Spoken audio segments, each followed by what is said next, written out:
बिस्मिल्लाहिर्रहमानिर्रहीम। अस्सलाम वालेकुम डियर स्टूडेंट्स। आज हम इलेक्ट्रोमैग्नेटिक इंडक्शन का नेक्स्ट लेक्चर पढ़ने वाले हैं। आज हम क्या पढ़ेंगे? DC motor. तो डीसी मोटर को इंशाल्लाह हम हर बेसिक पॉइंट, हर कॉम्प्लेक्स पॉइंट हम क्या करेंगे? डिस्कस करेंगे। पहले से ही बोर्ड पर मैंने एक अच्छे नोट्स की फॉर्म में लिखा हुआ है जो आपके बोर्ड एग्जाम के लिए, आपके कम्पिटिटिव एग्जाम के हवाले से बहुत ही इंपॉर्टेंट है। ये नोट्स बहुत ही इंपॉर्टेंट है। अगर आपका एग्जाम करीब है तो ये नोट्स आपको बहुत हेल्पफुल हो सकते हैं ना। आप बहुत कम टाइम में बहुत सारी चीज़ें को याद कर सकते हो। बहुत ही अच्छे नोट्स की फॉर्म में लिखा है मैंने, हर पॉइंट ही यहाँ पर लिखा है। पहले से ही मैं लिख लेता हूँ ताकि एक तरतीब के साथ हर पॉइंट आप नोट कर सको। अगर आप चैनल पर नए हो तो काइंडली चैनल को सब्सक्राइब कर देना, बेल आइकन की घंटी को पुश कर देना ताकि आपको तमाम आने वाली लेक्चर की नोटिफिकेशन मिल सके। लेक्चर को स्टार्ट करते हैं। DC motor. इससे पहले डीसी मोटर से पहले हमने एक लेक्चर पढ़ा था एसी जनरेटर, जो बहुत ही इंपॉर्टेंट टॉपिक था आपके कॉम्पिटिटिव एग्जाम के हवाले से, आपके बोर्ड एग्जाम के हवाले से। वहाँ पर मैंने उस पर कंप्लीट नोट्स भी नोट्स की फॉर्म में और एक कंप्लीट लेक्चर उस पर दिया है एसी जनरेटर पर। एसी जनरेटर को मैं थोड़ा बताता हूँ, फिर डीसी मोटर पर। एसी जनरेटर में क्या था? एसी जनरेटर में जब हम क्या करते थे, एसी जनरेटर में जब आप मैकेनिकल एनर्जी प्रोवाइड करते थे तो वो मैकेनिकल एनर्जी को किस में कन्वर्ट करता था? इलेक्ट्रिकल एनर्जी में। तो एसी जनरेटर की मैं बात कर रहा हूँ। एसी जनरेटर का काम क्या था? मैकेनिकल एनर्जी प्रोवाइड करना। उस मैकेनिकल एनर्जी को किस में कन्वर्ट करता था? इलेक्ट्रिकल एनर्जी में। जबकि DC motor, direct current motor, ये डीसी मोटर का काम अपोजिट है। डीसी मोटर क्या है? एक ऐसा डिवाइस है जिसमें हम क्या करेंगे? इलेक्ट्रिकल एनर्जी प्रोवाइड करेंगे और वो इलेक्ट्रिकल एनर्जी को किस में कन्वर्ट कर देगा? मैकेनिकल एनर्जी में कन्वर्ट कर देगा। समझ आ गया?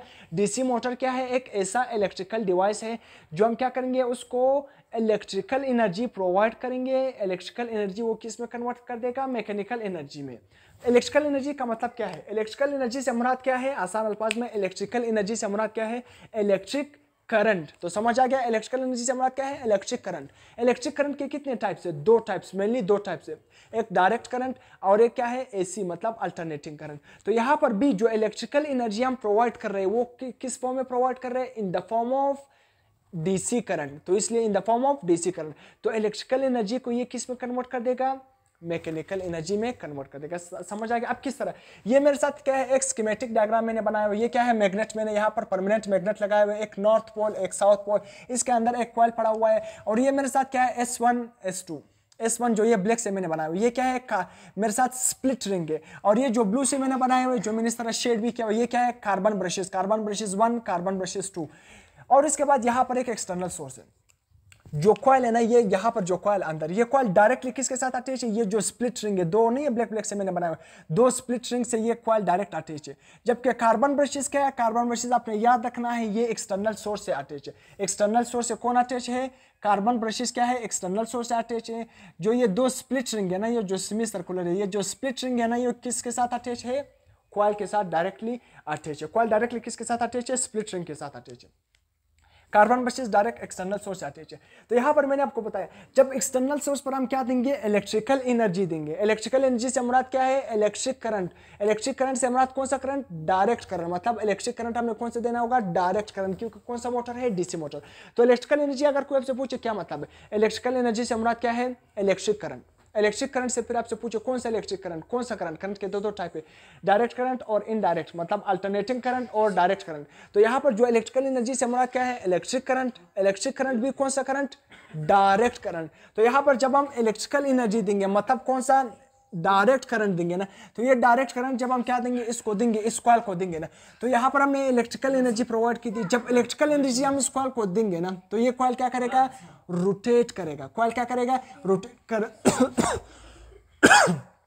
कॉइल क्या करेगा? रोटेट करेगा। जब कॉइल क्या करेगा? रोटेट करेगा ना, लेट सपोज हमने एक्सटर्नल सोर्स पर क्या लगाया हुआ है? एक्सटर्नल सोर्स पर एक पंखा लगाया हुआ है। जिस तरह हमारे घरों में पंखे लगे होते हैं, हमने एक पंखा लगाया होता है। जब हमने एक्सटर्नल सोर्स पर, मतलब क्या है यहाँ पर, ये सोर्स पर मतलब क्या है? बाहर। हमने इसको क्या दिया? एक्सटर्नल सोर्स पर हमने एक एनर्जी दी, इलेक्ट्रिकल एनर्जी दी। इलेक्ट्रिकल एनर्जी की वजह से कॉइल रोटेट कर दिया। जब कॉइल ने रोटेशन शो की तो हमें सोर्स पर, आउटपुट पर क्या मिली? इलेक्ट्रिकल एनर्जी हमने दी। उसने इलेक्ट्रिकल एनर्जी को किस में कन्वर्ट कर दिया? मैकेनिकल एनर्जी में। किस तरह हमें पता चलेगा कि मैकेनिकल एनर्जी में कन्वर्ट कर दिया? जो हमें आउट सोर्स पर हमें क्या पता चलेगा? पंखा क्या होगा? चल रहा होगा। पंखा क्या है? चल रहा है। तो ये क्या है? मैकेनिकल एनर्जी है ना। तो इलेक्ट्रिकल एनर्जी हमने दी, वो मैकेनिकल एनर्जी में क्या हो गई?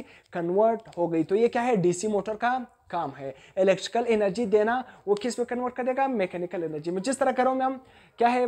बटन ऑन करते हैं ना तो हम करंट प्रोवाइड करते हैं, जब करंट प्रोवाइड करते हैं तो वो पंखा डायरेक्ट क्या होता है, चल जाता है, पंखा क्या करता है, मूव करता है। तो हमने इलेक्ट्रिकल एनर्जी दे दी, वो मैकेनिकल एनर्जी में कन्वर्ट हो गया। तो डीसी मीटर भी इसी तरह है, जब हम इलेक्ट्रिकल एनर्जी देते हैं वो मैकेनिकल एनर्जी में कन्वर्ट कर देता है। अब मोस्ट इंपॉर्टेंट यहाँ पर मैंने लिखा भी electrical energy in the form of direct current, ये किस में कन्वर्ट करता है, मैकेनिकल एनर्जी में कन्वर्ट कर देता है। ऊपर मैंने प्रॉपर डिफिनेशन भी लिखी हुई है।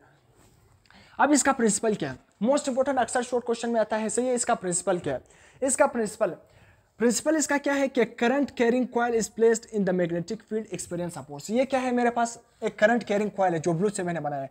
ये क्या है, नॉर्थ पोल या साउथ पोल, परमानेंट मैग्नेट मैंने लगाया हुआ है। इस कॉइल को नहीं अंदर, इस तरह इस कॉइल को हम क्या करते हैं, मैग्नेटिक फील्ड के अंदर रखते हैं। जब मैग्नेटिक फील्ड के अंदर रखते हैं तो इस कॉइल पर क्या लगता है, फोर्स लगता है, जिसकी वजह से वो क्या करेगा, रोटेशन शो करेगा। जब रोटेशन शो करेगा तो हमने इलेक्ट्रिकल एनर्जी भी दी है, तो कॉइल रोटेशन शो करेगा तो हमें आउटपुट पर मैकेनिकल एनर्जी मिल जाएगी। तो इसका मेन प्रिंसिपल है। अब इक्वेशन की फॉर्म में अगर आप लिखना चाहते हो, ये वर्डिंग की फॉर्म में मैंने प्रिंसिपल को लिखा है कि करंट कैरिंग कॉइल को हमने क्या किया, मैग्नेटिक फील्ड में रख दिया, उस पर फोर्स लगेगा। अब जो इक्वेशन की फॉर्म में अगर आप लिखोगे, इसका प्रिंसिपल वो क्या है, torque is equal to NIAB, नेप कोस थीटा। एन से मतलब क्या है, नंबर ऑफ टर्न, आई से मतलब क्या है, करंट, ए से मतलब क्या है, area of the coil, B से मतलब क्या है, मैग्नेटिक फील्ड, कोस थीटा मतलब angle between area and magnetic field. तो ये क्या बन गया इसका प्रिंसिपल। इसके कंस्ट्रक्शन पर आते हैं। कंस्ट्रक्शन में क्या है, टू इलेक्ट्रिकल पार्ट्स, दो पार्ट। ये क्या है, stator, STATOR, stator. First part क्या है, स्टेटर, सेकंड पार्ट क्या है, रोटेटर। तो दो मेन पार्ट है कंस्ट्रक्शन में, आपने क्या करना है, दो मेन इलेक्ट्रिकल पार्ट है, stator part, rotator part. Stator का मतलब क्या है, स्टैटिक पार्ट, जो मूव ना करे, जो स्टेशनरी हो। रोटेटर से मुराद क्या है, जो मूव कर रहे हो, जो रोटेट कर रहे हो। तो यहां पर हमने क्या किया, यहां पर स्टेटर के बारे में मैंने कुछ पॉइंट किया है। स्टेटर से मुराद क्या है, स्टेशनरी से मुराद क्या है, स्टैटिक से मुराद क्या है, जो मूव ना करे। स्टेशनरी द मोटर मतलब stationary the motor provide the magnetic field. जो क्या होंगे, स्टेशनरी मतलब ऐसे पार्ट होंगे जो स्टेशनरी होंगे मोटर में, जो मूव नहीं करेंगे, मगर वो क्या प्रोवाइड करेंगे, मैग्नेटिक फील्ड। अब यहाँ पर इस कंस्ट्रक्शन में आप देखो ना, ये क्या है, नॉर्थ पोल, ये क्या है, साउथ पोल, सही है। ये अंदर कॉइल पड़ा हुआ है, ये जो मैग्नेट मैंने लगाया हुआ है, परमानेंट मैग्नेट, ये तो मूव नहीं कर रहा है, कॉइल इसके अंदर इस तरह मूव कर रहा है ना। तो ये क्या है, जो स्टेटर है ना, वो क्या है, मैग्नेटिक फील्ड क्या है, स्टेटर है, वो स्टेशनरी पार्ट है, वो सिर्फ और सिर्फ क्या प्रोवाइड कर रहे हैं, मैग्नेटिक फील्ड प्रोवाइड कर रहे हैं। इसके बाद क्या है, रोटेटर कौन से पार्ट है, जो कॉइल मूव कर रहा है, आर्मेचर है मूव कर रहा है। तो ये सारे के सारे क्या है, रोटेटर है, जो rotating part of the motor which interact with the stator magnetic field. जो ये कॉइल है ना, ये क्या है, रोटेटर है, मूव करने वाले पार्ट है, रोटेट करने, मैग्नेटिक फील्ड नॉर्थ से साउथ की तरफ जा रहे हैं ना, तो ये रोटेटर क्या कर रहा है, मैग्नेटिक फील्ड के साथ क्या कर रहा है, इंटरेक्ट कर रहा है। तो रोटेटर क्या है, मूविंग पार्ट। तीसरा हम क्या देखते हैं, इलेक्ट्रोमैग्नेट या परमानेंट मैग्नेट। अब इलेक्ट्रोमैग्नेट और परमानेंट, आगे आप मैग्नेट भी लिख देना, इलेक्ट्रोमैग्नेट या परमानेंट मैग्नेट, सही है। इलेक्ट्रोमैग्नेट और परमानेंट मैग्नेट में फर्क क्या है। इलेक्ट्रोमैग्नेट, अब लेट्स सपोज मैंने यहाँ पर नॉर्थ पोल साउथ पोल, इस कॉइल को इस तरह अंदर रखा हुआ है, इस कॉइल मतलब यहाँ पर इस तरह अंदर रखा हुआ है, इस साइड पे भी मैग्नेट है, इस साइड पे भी मैग्नेट है। मैंने एक परमानेंट मैग्नेट लगाया, मतलब मैग्नेटिक फील्ड में एक परमानेंट मैग्नेट लगाया जो हमेशा मैग्नेटिक फील्ड प्रोवाइड करता है। अगर करंट गुजर रहा हो या नहीं गुजर रहा हो, अंदर कॉइल, इसके अंदर इस तरह कॉइल पड़ा हुआ है, यहाँ पर अंदर मतलब करंट गुजर रहा हो या करंट नहीं गुजर रहा हो, तो ये दोनों मैग्नेटिक फील्ड जो मैंने इस तरह कॉइल के इर्द गिर्द लगाए हुए, ये मैग्नेटिक फील्ड प्रोवाइड करते हैं। इसको हम कहते हैं परमानेंट मैग्नेट, हमेशा मैग्नेटिक फील्ड प्रोवाइड करना। अब इलेक्ट्रोमैग्नेट कौन सा मैग्नेट है, इलेक्ट्रो से मतलब क्या है, इलेक्ट्रिक करंट, इलेक्ट्रॉन जिधर मतलब इलेक्ट्रॉन से मतलब क्या है, जिधर भी किसी भी एरिया में से इलेक्ट्रॉन पास करते हैं विद रिस्पेक्ट टू टाइम, हम कहते हैं कि ये क्या है, यहाँ पर करंट फ्लो कर रहा है। तो इलेक्ट्रोमैग्नेट से मुराद क्या है, ये तब मैग्नेटिक फील्ड प्रोवाइड करता है जब इसमें से करंट फ्लो करता है। जब करंट फ्लो नहीं करता है तो ये मैग्नेटिक फील्ड प्रोवाइड नहीं करता। तो इलेक्ट्रोमैग्नेट भी हम लगाते हैं, इलेक्ट्रोमैग्नेट तब मैग्नेटिक फील्ड प्रोवाइड करता है कॉइल को जब वो क्या हो, उसमें से करंट पास करे तो वो मैग्नेट के तौर पर काम करेगा, जब करंट पास नहीं करेगा तो वो मैग्नेट के तौर पर काम नहीं करता, मैग्नेटिक फील्ड प्रोवाइड नहीं करता। तो इसलिए इलेक्ट्रोमैग्नेट और परमानेंट मैग्नेट में अपने फर्क का दरमियान फर्क रखना है। तो इलेक्ट्रोमैग्नेट या परमानेंट मैग्नेट का काम क्या है, प्रोवाइड द मैग्नेटिक फील्ड। ये मैग्नेटिक फील्ड प्रोवाइड करता है जो कॉइल एक्सपीरियंस फोर्स करता है और मूव करता है। स्प्लिट रिंग, यहाँ पर ये जो नहीं है, ये स्प्लिट रिंग S2 और S1 मतलब दो स्प्लिट रिंग है। स्प्लिट रिंग का काम क्या है, करंट की डायरेक्शन को रिवर्स कर देना, करंट को चेंज करना, करंट की डायरेक्शन को चेंज करना। आर्मेचर क्या है जी, ये कॉइल अंदर पड़ा हुआ है ना, ये कॉइल इस तरह। अगर हम क्या करेंगे, लेट्स सपोज ये बुक है, ये क्या है, एक बुक है, ये क्या है, बुक। अगर इस बुक पर मैं बहुत सारी इस तरह वायर की क्या करूँ, वाइंडिंग कर दूँ ना, इस तरह वायर की वाइंडिंग कर दूँ, बहुत सारी इस तरह वाइंडिंग कर दूँ कॉइल के इर्द, तो वो क्या बन जाएगा, आर्मेचर। तो ये क्या है, आर्मेचर, जो क्या करेगा, शाफ्ट, मोटर की शाफ्ट को इस तरह रोटेट करने का काम करता है। इसके बाद क्या है, कार्बन ब्रशेस, जो यहाँ पर कार्बन ब्रशेस क्या है, अक्सर एमसीक्यूज आता है ना, कार्बन ब्रशेस क्वेश्चन भी आते हैं। जो कार्बन ब्रशेस है ये क्या है, कार्बन ब्रश 1, कार्बन ब्रश 2, ये दो कार्बन ब्रशेस है। ये किसके साथ अटैच है, आपको नजर भी आ रहा है, एक्सटर्नल सोर्स के साथ अटैच है। जबकि जो स्प्लिट रिंग है ना वो किसके साथ अटैच है, कॉइल के साथ अटैच है। स्प्लिट रिंग कॉइल के साथ डायरेक्टली अटैच है, जो कार्बन ब्रशेस है वो डायरेक्टली एक्सटर्नल सोर्स से अटैच है। तो कार्बन ब्रशेस ही यहाँ पर करंट प्रोवाइड कर रहा है स्प्लिट रिंग को, और वो क्या है, कॉइल में करंट फ्लो हो रहा है। अब यहाँ पर थोड़ा हम इस कॉइल की क्या करते हैं, कॉइल को पढ़ते हैं ना, इसकी रोटेशन डायरेक्शन वगैरह को क्या करते हैं, पढ़ते हैं। लेट सपोज क्या है, मेरे पास ये बुक है ना, इस तरह मैंने कॉइल अंदर रखा हुआ है ना। अब यहाँ पर हम हमेशा सर्किट में क्या अज्यूम करते हैं, कन्वेंशनल करंट अज्यूम करते हैं। कन्वेंशनल करंट से मुराद क्या है, जो पॉजिटिव, जो वो करंट जो पॉजिटिव चार्जेस की वजह से होता है उसको हम क्या नाम देते हैं, कन्वेंशनल करंट। तो इसलिए हम सर्किट वगैरह में अक्सर डायग्राम में जिस तरह के करंट इलेक्ट्रिसिटी में हमने किरचॉफ लॉ पढ़ा, Kirchhoff voltage law, Kirchhoff current law, अक्सर हम जो सर्किट डायग्राम में हम कन्वेंशनल करंट को अज्यूम करते हैं। कन्वेंशनल करंट से हमारा क्या है, वो करंट जो पॉजिटिव चार्जेस की वजह से होता है।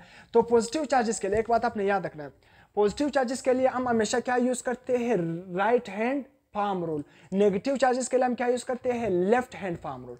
अब इसकी थोड़ा डिटेल पढ़ते हैं। ये क्या है, फिंगर, चारों फिंगर क्या इंडिकेट कर रही है, इसको अपने मैग्नेटिक फील्ड की डायरेक्शन में रखना है। जिस तरह ये क्या है, नॉर्थ से साउथ पोल, तो जो चार फिंगर है ना इसको अपने मैग्नेटिक फील्ड की डायरेक्शन में रखना है। जो थंब होगा ना ये करंट की डायरेक्शन में अपने रखना है। पाम, पाम किसकी डायरेक्शन को इंडिकेट करेगा, फोर्स, सही है। अब देखना, तो यहाँ पर हम कन्वेंशनल करंट को अज्यूम कर रहे हैं ना, तो यहां पर हम क्या करेंगे, राइट हैंड पाम रूल को यूज करेंगे ना। एक बात आपने याद रखना है ना, ये कॉइल है ना, ये कॉइल का क्या है, लेफ्ट साइड है, सही, ये लेफ्ट साइड है कॉइल का, और ये कॉइल का क्या है, राइट साइड। राइट साइड क्या है, ए मतलब बी ए राइट साइड है कॉइल का, और डी सी कॉइल का क्या है, लेफ्ट साइड है। एक बात आपने याद रखना है, अपने ज़हन में रखना है कि चाहे हो एसी जनरेटर हो, चाहे डीसी मोटर हो, चाहे एसी मोटर हो, जो आपके साथ क्या हो, राइट साइड होता है ना, राइट साइड में हमेशा जो कॉइल का राइट साइड होता है उसमें करंट डाउनवर्ड होता है, जबकि जो कॉइल का लेफ्ट साइड होता है, मैंने यहाँ पर लिखा है, कॉइल का लेफ्ट साइड में करंट क्या होता है, अपवर्ड होता है, सही है। अब यहाँ पर हम देखते हैं कि इसमें जब हम एक्सटर्नल सोर्स प्रोवाइड करेंगे ना, मतलब एक्सटर्नल सोर्स हमारा का इलेक्ट्रिकल एनर्जी प्रोवाइड करेंगे, तो ये कॉइल किस तरह रोटेट करेगा, मतलब इस साइड पर फोर्स किस तरह लगेगा, इस साइड पर फोर्स किस तरह लगेगा। तो अपने राइट हैंड पाम रूल को उठाओ। ये क्या है, मैग्नेटिक फील्ड क्या है, नॉर्थ से साउथ पोल की तरफ जा रहा है। ये करंट क्या है, डाउनवर्ड। पहले से मैंने लिखा है कि राइट साइड पर करंट डाउनवर्ड है, तो थंब को किसकी डायरेक्शन में रखना है, करंट की डायरेक्शन में, फिंगर को मैग्नेटिक फील्ड की डायरेक्शन में रखना है। थंब जिधर भी आ जाएगा वो क्या होगा, वो किसको शो करेगा, आपकी मतलब फोर्स की डायरेक्शन को शो करेगा। ये क्या है, मैंने थंब को करंट की डायरेक्शन में लिख लिया। मैग्नेटिक फील्ड हमेशा किधर से, नॉर्थ से साउथ की तरफ होती है, तो मैग्नेटिक फील्ड ये क्या है, नॉर्थ, मतलब मैग्नेटिक फील्ड इस तरह है ना, मैंने अपने फिंगर को इस तरह लिया। करंट क्या है, डाउनवर्ड, तो थंब क्या है, आपकी तरफ आ रहा है, तो इस साइड पर फोर्स किस तरह लगेगा, आउटवर्ड। मैंने यहाँ पर लिखा भी है। ये लेक्चर मैं दोबारा रिकॉर्ड कर रहा हूँ, एक बार मैंने रिकॉर्ड किया उसमें आवाज़ नहीं था, तो इसलिए अभी दोबारा रिकॉर्ड कर रहा हूँ, मैंने पहले से यहाँ पर लिखा हुआ है। तो ये क्या है, आउटवर्ड, मतलब इस साइड पर फोर्स किस तरह लगेगा, आउटवर्ड लगेगा। अब इस साइड को देखते हैं, जो हमें लेफ्ट साइड है ना, उस पर करंट की डायरेक्शन किस तरह होगा। अब देखना, करंट की डायरेक्शन तो हमें पता है ना, अपवर्ड। जब करंट की डायरेक्शन पता है, मैग्नेटिक फील्ड नॉर्थ से साउथ की तरफ, तो मैग्नेटिक फील्ड अपवर्ड डायरेक्शन इस तरह। थंब किस तरह आ रहा है, इनवर्ड आ रहा है, तो यहाँ पर मैंने डॉटेड लाइन से लिखा है, मतलब इस साइड पर फोर्स क्या लगेगा, इनवर्ड।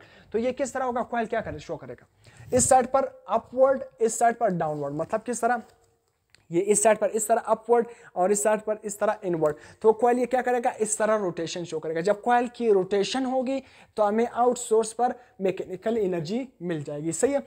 तो ये हमने पढ़ लिया। अब यहाँ पर एक पॉइंट मैंने क्या लिखा है, आफ्टर द कॉइल रोटेशन, जब कॉइल रोटेट करता है ना, करंट क्या होती है, चेंज होती है, जिसकी वजह से जो टॉर्क होता है वो सेम होता है। टॉर्क सेम होने का मतलब क्या है, जो हमारे साथ ये जो क्या है, राइट साइड है ना, राइट साइड पर हमेशा आउटवर्ड, मतलब इस तरह क्या करेगा, आउटवर्ड फोर्स लगेगी आपकी तरफ। जो ये लेफ्ट साइड होता है ना, इस पर इस तरह इनवर्ड, मतलब ये कॉइल हमेशा इस तरह रोटेट करेगा। टॉर्क क्या होगा, सेम होगा।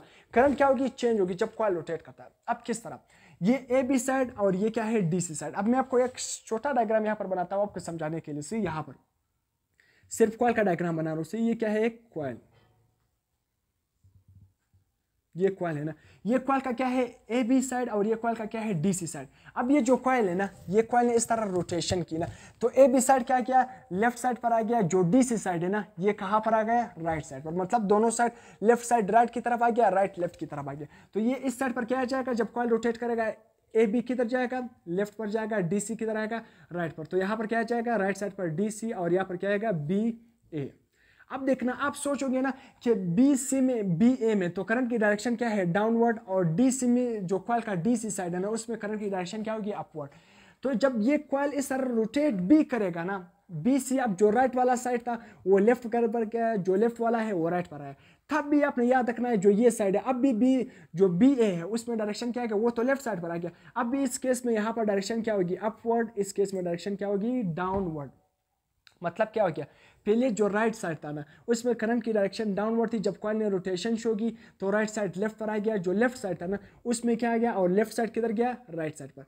तो ए बी साइड में पहले करंट की डायरेक्शन क्या थी, डाउनवर्ड, अब देखना ए बी में करंट की डायरेक्शन क्या है, अपवर्ड, और डी सी में करंट की डायरेक्शन क्या थी, अपवर्ड, अब देखना करंट की डायरेक्शन क्या है, डाउनवर्ड। मतलब कॉइल जिस तरह रोटेशन शो करेगा ना, लेफ्ट राइट की तरफ आएगा, राइट लेफ्ट की तरफ आएगा। तो आपने एक बात याद रखना है हमेशा ज़हन में, जो आपके साथ क्या होगी, जो आपके साथ ये राइट साइड है ना, ये क्या है, राइट साइड, राइट साइड में करंट की डायरेक्शन हमेशा डाउनवर्ड, और लेफ्ट साइड में करंट की डायरेक्शन हमेशा क्या होगी, अपवर्ड। अगर लेफ्ट साइड राइट की तरफ आ जाए या राइट साइड लेफ्ट की तरफ आ जाए, बेशक पहले लेफ्ट साइड क्या था, ये राइट साइड था, राइट लेफ्ट की तरफ गया, लेफ्ट राइट की तरफ आ गया, मतलब हमारे ज़हन में ये होना चाहिए कि राइट साइड लेफ्ट की तरफ आ गया, लेफ्ट साइड राइट की तरफ आ गया, इसमें वो करंट उसी तरह होने चाहिए कि जो राइट साइड था ना उस पर करंट की डायरेक्शन डाउनवर्ड होनी चाहिए, क्योंकि ए बी में पहले करंट डायरेक्शन क्या था, डाउनवर्ड। नो, इस तरह नहीं, करंट की साइड चेंज होगी इस तरह, लेफ्ट राइट की तरफ, राइट लेफ्ट की तरफ, तब भी करंट की डायरेक्शन क्या होगी, उसी तरह आपने याद रखना है, जो राइट में करंट डायरेक्शन डाउनवर्ड, लेफ्ट में करंट डायरेक्शन क्या होगी, अपवर्ड। सिर्फ आपके जहन में एक है, जो साइड था पहले राइट, जो राइट साइड था उसमें करंट डायरेक्शन क्या थी, इस तरह आपको नजर आ रहा है, डाउनवर्ड। जब ये लेफ्ट साइड की तरफ आ गया तो ये राइट साइड में करंट की डायरेक्शन क्या होगी, अपवर्ड। मतलब करंट की डायरेक्शन चेंज हो रहा है ना, करंट की डायरेक्शन तो चेंज हो रहा है ना, मगर ओवरऑल अगर आप देखोगे राइट साइड में हमेशा करंट की डायरेक्शन क्या होगी, डाउनवर्ड, और लेफ्ट साइड में हमेशा क्या होगी, अपवर्ड। तो करंट की डायरेक्शन चेंज हो रहा है। करंट की डायरेक्शन चेंज होने की वजह से एक इंपॉर्टेंट बात यहाँ पर आ रहा है कि कॉइल क्या होगा, सेम होगा, कॉइल चेंज नहीं होगा। सॉरी मैं बोल रहा हूँ कॉइल चेंज नहीं होगा, मतलब टार्क क्या होगा, चेंज नहीं होगा। जब करंट चेंज हो रहा है ना तो उसकी वजह से जो टार्क होगा वो क्या होगा, remain the same. Torque same होने का मतलब क्या है, इस साइड पर हमेशा आउटवर्ड फोर्स लगेगा और इस साइड पर हमेशा इनवर्ड फोर्स लगेगा, तो इस तरह कॉइल हमेशा रोटेट करता जाएगा और आपको एक्सटर्नल सोर्स पर क्या मिलेगी, एक मैकेनिकल एनर्जी मिलती जाएगी। अब यहाँ पर एक पॉइंट है कि इस कॉइल में ना आपके बुक में लिखा है, मतलब बुक में लिखा है, बलूचिस्तान फेडरल बुक में सबको पढ़ता हूँ। अब जो डीसी मोटर है ना इसमें क्या है, लास्ट में एक पॉइंट लिखा हुआ है कि इसमें जर्क प्रोड्यूस होते हैं जब कॉइल क्या हो, सिंगल हो। ये क्या है, तो यहाँ पर मैंने सिंगल कॉइल बनाया, ये क्या है, स्प्लिट रिंग। स्प्लिट रिंग का काम क्या है, करंट की डायरेक्शन को चेंज करना, रिवर्स करना। ये जब कॉइल इस तरह रोटेट करेगा ना, मैंने बताया कार्बन ब्रशेस का काम क्या है, उसका अटैचमेंट किसके साथ है, एक्सटर्नल सोर्स के साथ। ये कॉइल पहले इस तरह पड़ा था ना, इस तरह, ये डायग्राम कॉइल इस तरह पड़ा है, मतलब ये कार्बन ब्रश 1 है और ये कार्बन ब्रश 2, इस तरह, जिस तरह ये नहीं, ये एक कार्बन ब्रश 1 और ये कार्बन ब्रश 2, इस तरह मैंने दोनों को इस तरह अपने हाथ से बनाया, एक फिंगर वो से और एक ये फिंगर से। तो जब ये कॉइल इस तरह रोटेट करेगा, कार्बन ब्रशेस तो रोटेट नहीं कर रहे, कॉइल का कार्बन ब्रशेस के साथ अटैचमेंट क्या हो गया, खत्म हो गया। फिर जब ये कॉइल इस तरह रोटेट कर गया, फिर इसके साथ अटैचमेंट आ गया, फिर इसको इलेक्ट्रिकल एनर्जी मिलेगी, फिर ये रोटेट करेगा, मैकेनिकल एनर्जी इसको मिलेगा ना। अब जो ये वापस इधर आया करना, ये किसकी वजह से आता है, इनर्शिया, कॉइल की इनर्शिया की वजह से। तो ये कॉइल फिर यहाँ पर आ जाता है। तो एक किस्म के कॉइल में क्या प्रोड्यूस हो रहा है, इस तरह जर्क, इस तरह, मतलब इस तरह जर्क प्रोड्यूस हो रहा है ना। एक कंटिन्यूअसली सोर्स आपको एनर्जी नहीं मिलेगा। अगर पंखे में इस तरह जर्क, तो इस तरह एक कंटिन्यूअसली हमारे पंखे तो इस तरह कंटिन्यूअसली मूव कर रहे हैं, क्यों, अभी मैं बता रहा हूँ। ये इस तरह जर्क प्रोड्यूस होगा। जर्क क्यों प्रोड्यूस होगा, एक कॉइल कार्बन ब्रशेस के साथ अटैचमेंट होगी तो इलेक्ट्रिकल एनर्जी मिलेगी। अगर कार्बन के साथ अटैचमेंट नहीं होगी तो ये कॉइल ना इस तरह, पहले इस तरह था, फिर इस तरह हो गया, फिर इनर्शिया, इस कॉइल की इनर्शिया की वजह से फिर यहाँ पर आएगा, फिर इस तरह स्पीड से मूव करेगा, एक जर्क प्रोड्यूस होगी। तो इस जर्क को खत्म करने के लिए हम क्या करते हैं, इस डीसी मोटर में बहुत नंबर ऑफ कॉइल यूज करते हैं, बहुत सारे कॉइल यूज करते हैं। अगर एक कॉइल का कार्बन ब्रशेस के साथ अटैचमेंट नहीं होता है ना, तो इस तरह परपेंडिकुलर इस तरह बहुत सारे कॉइल लगे होते हैं। तो दूसरे का कार्बन ब्रशेस के साथ अटैचमेंट होता है, तीसरे का नहीं होता है, चौथे का होता है। तो इस तरह बहुत सारे हम कॉइल यूज करते हैं। तो इस तरह कंटिन्यूअसली कॉइल मूव कर रहा है और कंटिन्यूअसली आपको मैकेनिकल एनर्जी मिल रही होती है। तो इस तरह कॉइल की जर्क इस तरह क्या हो जाती है, खत्म हो जाती है, मतलब एक किस्म की कंटिन्यूअसली एनर्जी मिल रही होती है। अब यहाँ पर हमने जो डीसी मोटर का अक्सर पॉइंट क्या कर लिया, डिस्कस कर लिया। अब यहाँ पर एक एमसीक्यूज है। एमसीक्यूज क्या है कि what is the function of the armature in a DC motor. अभी मैंने आपको बताया कि आर्मेचर का काम क्या है, रोटेशन करना। किसको रोटेट करना, इस कॉइल को रोटेट करना। तो चलो यहाँ पर देखते हैं, रोटेट द मोटर शाफ्ट। फिर दूसरा क्या लिखा हुआ है, कंडक्ट इलेक्ट्रिकल करंट। आई का मतलब क्या, current. Support the magnet field winding, जो फील्ड वाइंडिंग है उसको सपोर्ट करना। चौथा क्या है, प्रोड्यूस मैग्नेटिक फील्ड। इसका आपने याद रखना है, जो आर्मेचर का काम होता है ना, वो इस कॉइल को क्या करता है, कॉइल की शाफ्ट को इस तरह रोटेट करता है, रोटेशन की काम करता है। तो इसलिए इसका करेक्ट ऑप्शन क्या होगा, ए होगा। तो यहां तक हमने जो डीसी मोटर है ना, डीसी मोटर के अक्सर हर पॉइंट हमने क्या कर लिया, डिस्कस कर लिया। अगर फिर भी कोई पॉइंट मिसिंग हो ना, आपको समझ नहीं आया, तो आप अपने कमेंट सेक्शन में पूछ सकते हो, कमेंट सेक्शन में पूछ सकते हो, मैं कमेंट में रिप्लाई देने की कोशिश करूँगा। अगर आपको लेक्चर समझ आ गया ना, तो काइंडली आपने चैनल को सब्सक्राइब कर देना है, सपोर्ट कर देना है, दोस्तों के साथ शेयर कर देना है, ताकि ये चैनल आपकी सपोर्ट की वजह से ग्रो कर सके। टिल देन, अल्लाह हाफिज़।